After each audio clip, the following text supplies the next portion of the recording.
এই বন্ধুরা, তোমরা সবাই কেমন আছো? আমি ভালো আছি। আজকে বানাবো ডিম আলুর কষা। ওইখানে কড়া বসিয়ে দিয়েছি। এবার এর মধ্যে দিয়ে দেবো জল। এর মধ্যে দিয়ে দিচ্ছি সব ডিমগুলোকে আমি ভালো করে সেদ্ধ করে নেবো। দেখো, ডিমগুলো সব দিয়ে দিয়েছি। এর মধ্যে দিয়ে দিচ্ছি একটু নুন। ডিমগুলো এখন আমার সেদ্ধ হয়ে এসেছে। এবার এগুলোকে আমি নামিয়ে নেবো।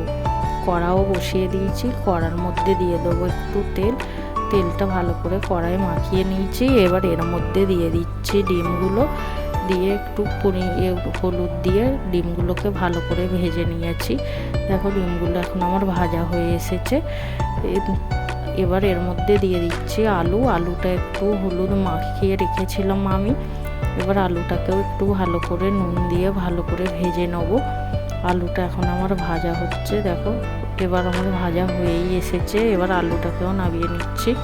এর মধ্যে দিয়ে দিচ্ছি তেল। এরপর দিয়ে দেবো ফোড়ন হিসাবে জিরে।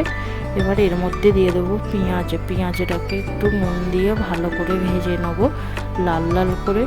দেখো, পেঁয়াজটা এখন আমার ভাজা হয়ে এসেছে। এবার এর মধ্যে দিয়ে দিচ্ছি টমেটোটাকেও একটু ভেজে নেবো ভালো করে। টমেটোটা এখন আমার ভাজা হয়ে এসেছে।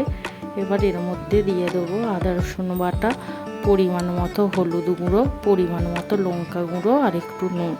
এবার এটাকে ভালো করে মশলাটাকে কষিয়ে নেবো। মশলাটা দেখো এখন ভালো করে কষানো হয়ে এসেছে। এবার এর মধ্যে দিয়ে দিচ্ছি আলুটাকেও ভালো করে দিয়ে একটু মশলাটা কষিয়ে নেবো। দেখো, এখন আমার মশলা থেকে তেলটা আলাদা হয়ে গেছে।